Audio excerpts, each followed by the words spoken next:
नमस्कार, मैं अमित गोदियाल और आप देख रहे हैं उत्तराखंड हलचल। तो इस समय पटेल नगर कोतवाली के बाहर मैं हूं और आजकल सोशल मीडिया की अगर हम बात करें तो एक गीत बड़ा वायरल हो रहा है, जिसके बाद सोशल मीडिया में सनसनी तो है ही, पर शासन प्रशासन में भी खलबली मच चुकी है। पवन सेमवाल का एक गीत आता है और उस गीत के बाद से ही वो जो गीत है इतना ज्यादा सनसनी फैला चुका है कि आज जो पवन सेमवाल है दूसरी बार उन्हें पटेल नगर कोतवाली लाया गया है और उसके बाद अभी ये बताया जा रहा है कि उन्हें छोड़ दिया गया है और वो सहारनपुर से आगे पहुंच चुके हैं।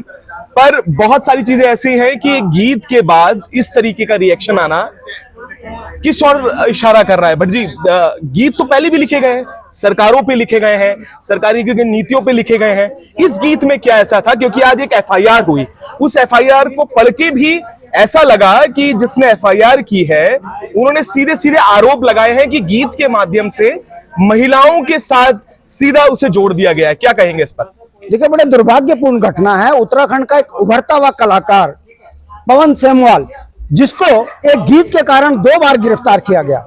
उत्तराखंड क्रांति दल और तमाम सामाजिक संगठनों को जब ये पता लगा तो उन्होंने थाना के घेराव किया। मेरे साथ आप देख सकते हो समीर मुंडेपी जी हैं, प्रांजल नोटियाल हैं, कुसुम जोशी जी हैं, मीनाक्षी गिल्डियाल जी, तमाम वो लोग यहाँ आए और उन्होंने पुलिस पर से पूछा कि आप बताइए उसे गिरफ्तार क्यों किया। तो पता चला किसी मंजू नाम की महिला ने जो है उनके खिलाफ मुकदमा दर्ज करवाया है, इसलिए पुलिस लेकर आई है, उसे गिरफ्तार किया और उसके बाद उसको छोड़ दिया गया। वो सेमवाल जो है मौन से बाहर जा चुके हैं। अब हमारा ये कहना है कि ये एनडी तिवारी की भूमिका में धामी जी क्यों आ चुके हैं। 2005 में आपको याद होगा एनडी तिवारी जी ने नौचम्मी का गीत गाया था, सरकार की आलोचना की थी, जिससे पूरे उत्तराखंड के अंदर सरकार की किरकिरी हुई। उस पर नरेंद्र सिंह नेगी जी पर बैन भी लगा। तब भी उत्तराखंड क्रांति दल ने सड़कों पे घूम घूम कर उनकी कैसेटों को बांटा, उनके कार्यक्रम करवाए, ये कहकर के आप हमारे लोक कलाकारों को अपमान नहीं कर सकते। सरकार बैकफुट पर आई, फिर चली भी गई। उसी क्रम में अगर आप देखेंगे पवन सेमवाल ने क्या कहा, अगर आप उसके गीत को देखेंगे तो वो एक संदेश दे रहे हैं कि देवभूमि के अंदर शराब नहीं बटनी चाहिए। धामी जी, आप अपने कार्य प्रणाली में सुधार लाइए। यदि शराब बटेगी तो कुछ और होने की संभावना है। और आप एक मंजू नामक महिला के उस पर एकदम मित्र पुलिस जो मुकदमा दर्ज कर देती है। मैं इसी पुलिस से पूछना चाहता हूं, क्यों आप एस्पा सेंटर पर मुकदमे, जब किसी की शिकायत पर छापे मारते हो, आप जब छापे मारते हो तब आप भी तो संभावनाओं को रोकने की बात करते हो। कहने का मतलब है जब जब धामी डरे हैं तब तक उन्होंने पुलिस को आगे कर अपनी सरकार की किरकिरी करी है। पवन सेमवाल को गिरफ्तार करना यह भारतीय जनता पार्टी का जो राजनीतिक चरित्र है, यह जनता के बीच में खुलकर सामने आ चुका है। मैं पूछना चाहता हूं, पवन सेमवाल कौन है? ये तो उत्तराखंड का है, मूल निवासी है, जिनके अधिकारों को संपन्न करने के लिए आपकी सरकार बनाई। मगर बड़े दुख के साथ है, यही भाजपा के नफरती चिंटू गांव गांव घूमकर कहते हैं कि हम सनातनों की रक्षा करते हैं। मैं पूछ रहा हूं, कौन से सनातन धर्म की रक्षा हो रही इसमें? पवन सेमवाल ने सही तो कहा कि देवभूमि में शराब बटेगी तो संभावनाएं बढ़ेंगी। मैं पूछना चाहता हूं मित्र पुलिस से, जब आपके पास कोई शिकायत करता है तब आप इस पर सेंटर पे क्यों छापे मारते हो? तब भी तो आप संभावनाओं को रोकने की और तलाश करने की बात करते हो। तो कहने का मतलब है धामी जी पुलिस के दम पर सरकार को हाँक रहे हैं और ये उत्तराखंड की जनता में बहुत बड़ा उबाल है और जनता समझ चुकी है ये ढोंगी है, ये राजनीतिक बेईमान है, ये ठग है, सनातन की आड़ पर सनातन धर्म के अनुयायियों का उत्पीड़न कर रहे हैं। अब ये नहीं चलेगा। उत्तराखंड क्रांति दल के आने से, तमाम सामाजिक संगठनों के लोगों के यहाँ आने से सरकार बैकफुट पर आई, तुरंत हल्की धाराओं पर मुकदमा लगा के छोड़ दिया। मगर ये संकेत है एनडी तिवारी का जो नाश हुआ वही नाश भारतीय जनता पार्टी का होगा। मैं इस समय थाने के ठीक सामने बाहर खड़ा हूं और मैं ये चेतावनी दे रहा हूं, धामी जी आपकी तो गई, अब आपके कर्म, आपकी इस भाजपा को सेंटर से लेकर देवभूमि के तमाम गांव गांव तक भुगतना पड़ेगा। और यह समझ में आ चुका है, राज्यों को खनन से लूटो आप, शराब घर घर बांटो आप, राज्य में नौकरियां बेचो आप, उत्तराखंड को अराजक स्टेट बनाओ आप, और जब आप पर कोई गीत बने तो आप पुलिस के दम पर दबाने का प्रयास करो। नहीं चलेगा, ये असली चेहरा भाजपा का है। अच्छा भट्ट जी, जब से एफआईआर की जो कॉपी है वो वायरल हुई है, प्रश्न ये उठ रहे हैं कि इतनी जिस तरीके से गाने पर, गीत पर एफआईआर की गई है, अंकिता भंडारी प्रकरण पे कहां संवेदनाएं थी, क्या कहेंगे? लोग इसे सीधा अंकिता भंडारी से जोड़ रहे हैं। आपने इतनी अच्छी बात कर दी, आप पढ़े लिखे हो, जर्नलिस्ट हो और उत्तराखंड में पढ़ लिख कर उत्तराखंड के बुनियादी सवालों को अपने पोर्टल के मार्फत उठाते हो। आप कौन सा यहाँ अपराध कर रहे, काय को मुकदमे झेल रहे आप? जी, मतलब कहने का, जो उत्तराखंड में सही दिखाएगा उस पत्रकार के ऊपर मुकदमा, जो उत्तराखंड की दिशा और दशा के लिए बात करेगा उस पर मुकदमा। मुझ पर रंगदारी का लगा हुआ है मुकदमा, मैं रंगदारी करता हूं। राजपुर रोड के अंदर केवल इस बात पर मुकदमा लगा दिया गया कि मैंने किसी गरीब की मदद करी, और पुलिस अपनी एफआईआर में लिखती है कि नहीं नहीं हमारे सामने तो नहीं हुआ मगर बाद में हुआ होगा। समझते हो आप कितना दबाव है इस पुलिस के अंदर है? और आपने जिस बात को कहा है अंकिता हत्याकांड में मंजू की आत्मा कहां चली गई थी, तब तो ये चुप थी। कहने का फिर वही सवाल है, ये भारतीय जनता पार्टी के नफरती चिंटू, वो चाहे एक्स हो वाई हो, उनके इशारे पर पुलिस ये मुकदमे दर्ज कराती है। अगर उसी मंजू की जांच हो जाए तो कई भाजपा के लोगों के चेहरे खुल जाएंगे। कहने का मतलब है ये दुर्भाग्य है कि अंकिता बेटी से लेकर किरण नेगी, जब उसके साथ में प्रताड़ना होती है, हमारी बहुगुणा ममता बहुगुणा के साथ जब गलत काम होता है, उसको खोजने की बात होती है तो पुलिस ढूंढती है, मिलता कुछ नहीं है। मगर जब राज्य विरोधी कोई महिला एक झूठी शिकायत करती है तो मूत्र पुलिस की आत्मा जाग जाती है, और आत्मा इस कदर जागती है कि एक ही चीज में दो बार गिरफ्तार कर लेती है। तो ये पुलिस का असली चेहरा है। ये मित्र पुलिस भी अपने आप को बदनाम कर रही है। यदि ये सत्ता के आगे इस तरीके से नतमस्तक होंगे तो इनके थाने के इंचार्ज से लेकर वो तमाम लोग जिन्होंने उत्तराखंड के मूल निवासियों को प्रताड़ित किया है, सत्ता परिवर्तन के बाद इसका जवाब उनसे भी मांगा जाएगा। एफआईआर पे बात करेंगे। एफआईआर पढ़ी आपने, और आपने जो वर्ड्स हैं वो शब्दों पे जाते हैं। शब्दों के बाद किस तरीके से देखते हैं पूरी एफआईआर को, और जिस तरीके से शिकायत दी गई है और एफआईआर हुई है? ये कल 19 तारीख को रात के 9:06 पर एक एफआईआर लॉन्च हुई है, जिसमें कि मंजू जी के द्वारा एफआईआर लॉन्च हुई है, जिसमें 196 BNS, 353 A-B BNS और 79 BNS के धाराओं पे एफआईआर लॉन्च हुई। ये जो की है मंजू जी ने करी है। अब इसमें एक लाइन है जिसके आधार पे इन्होंने इस गाने को पकड़ा है कि उक्त गायक द्वारा उत्तराखंड राज्य की माँ बेटी महिलाओं की इज्जत को तार-तार करते हुए उक्त गीत में 13 राज्य में भ्रष्टाचार गुंडागर्दी की हुई डार, जनता सड़कों माँ लाचार, बेटियों का होना बलात्कार, मदिरालों की 6 भरमार, तो यहाँ पे एक शब्द आया तो वेश्यावृत्ति फलेगी यार। अब यहाँ पे इन्होंने जो इसको आधार लिया वो ये लिया है कि यहाँ पे ये बोल रहे हैं कि वेश्यावृत्ति फैल रही है। यहाँ पे इन्होंने सब क्योंकि जो इन्होंने हिंदी अनुवाद किया है वो लिखा है। वहीं दूसरी ओर यह भी कथन उक्त गीत में कहे गए हैं कि राज्य में वेश्यावृत्ति फैल गई है, जबकि ऐसा नहीं है। उन्होंने ये बोला है कि अगर ये होगा तो ये इस चीज की संभावना है। तो यहाँ तो एक ये जो है ये चैलेंजेबल है, जो ये क्या बोलते हैं इन्होंने धाराएं लगाई है। और जो मेरे को सिर्फ ये महसूस हो रहा है कि सिर्फ एक परेशान, एक अच्छा सा जो गायक है, एक लोक गायक है, उसको परेशान करने के लिए धाराएं लगाए। वैसे धाराएं जो है 3 साल से कम है, तो इसलिए 24 घंटे से ज़्यादा ये रख नहीं सकते थे। अब इसमें जो 79 की है BNS, criminalize actions intend to insult the modesty of a women, जबकि ऐसा कुछ है नहीं। तो ये धारा 79 किस आधार पे लगाई है ये समझ में। This includes uttering words, making gesture, exhibiting objects or intruding upon a woman's privacy with the intent to insult her. पर यहाँ पे जो उन्होंने बोला कि अगर ये चीज होती है तो इस चीज की संभावनाएं बनती है, तो पुष्टि नहीं हो रही है। तो ये समझ में नहीं आ रहा है कि क्यों एक जो गायक है जो सच्चाई बोल रहा है उसको इस तरह परेशान किया जा रहा है। ये मतलब ये चैलेंजेबल है, ये जो एफआईआर है इसकी कोई वो नहीं है। सवाल वही है कि एक यहाँ पर एफआईआर कर दी गई, बहुत सारी चीजें इस पर निकल कर आई, और मुंडे पी जेमी ने जैसा बताया कि गीत लिखा गया जिसमें संभावनाओं की बात की गई, और ये कहा गया कि इस तरीके से ही होता रहा तो शायद प्रदेश जो है इस ओर जाएगा जी।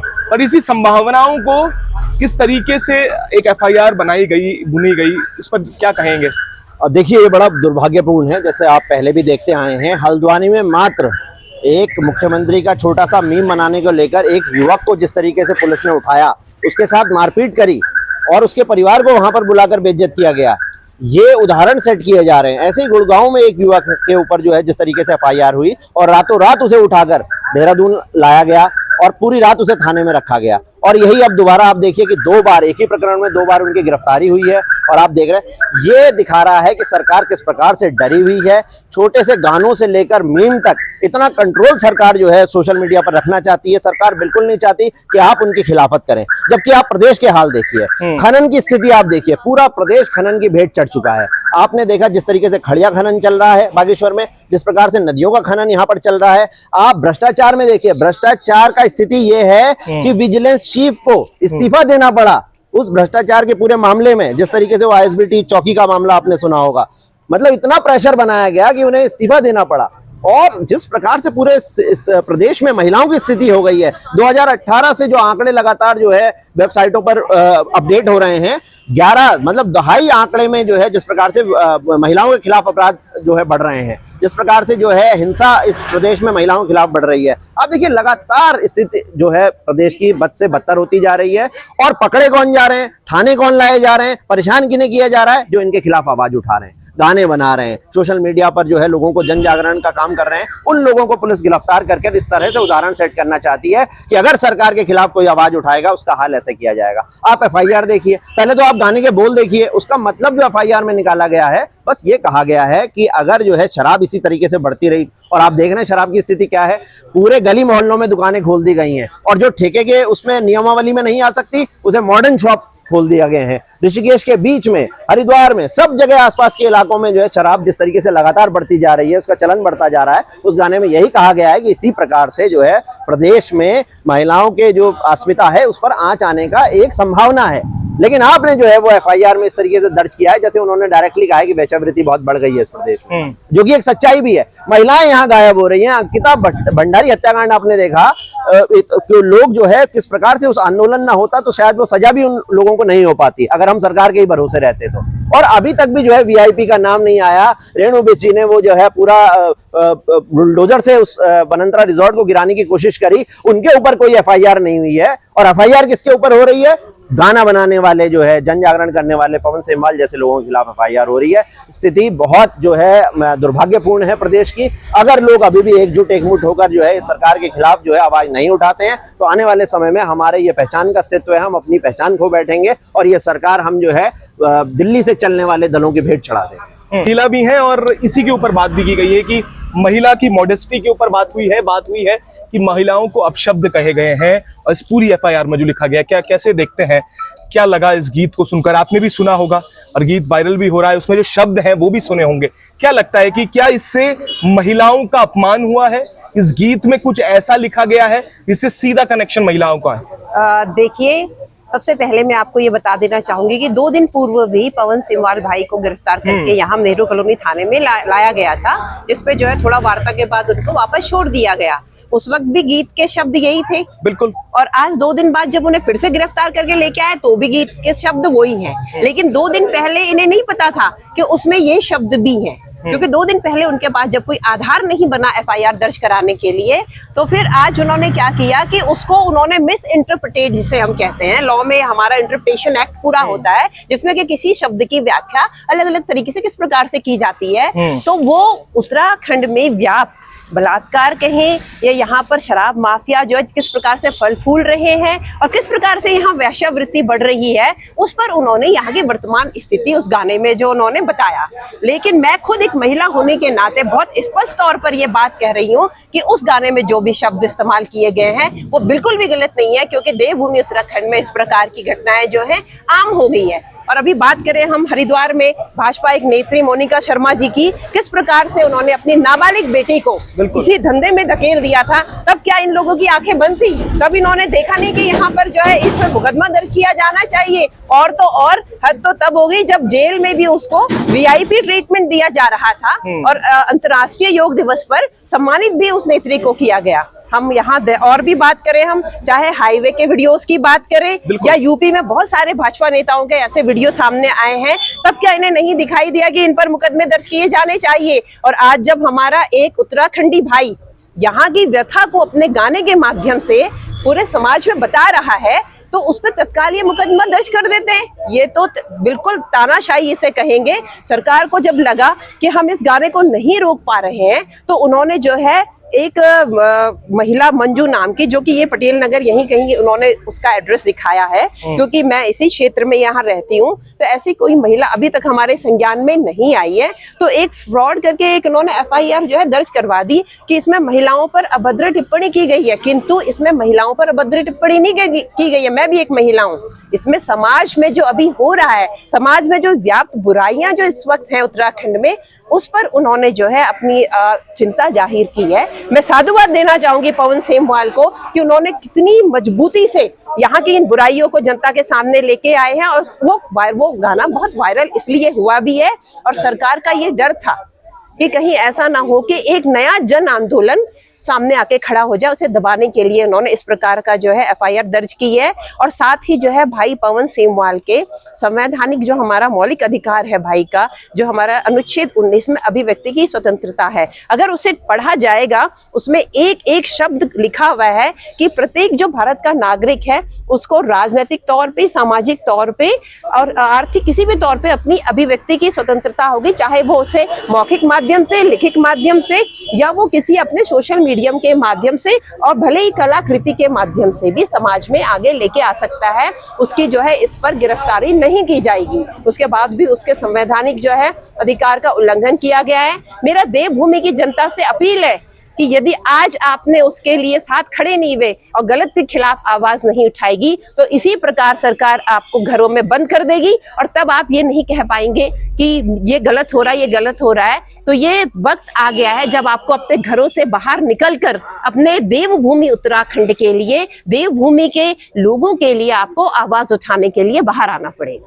जरूर पवन सेमवाल जो हैं उन्हें छोड़ दिया है, और उसके बाद अब आगे क्या होगा, और जिस तरीके से गीत फिर से वायरल हुआ है, एक FIR हुई, FIR के बाद दूसरी FIR, उसके फिर यहाँ पर लाया गया। अब आगे की अपडेट भी आपको देते रहेंगे, तब तक ऐसे ही जुड़े रहिएगा और देखते रहिएगा उत्तराखंड।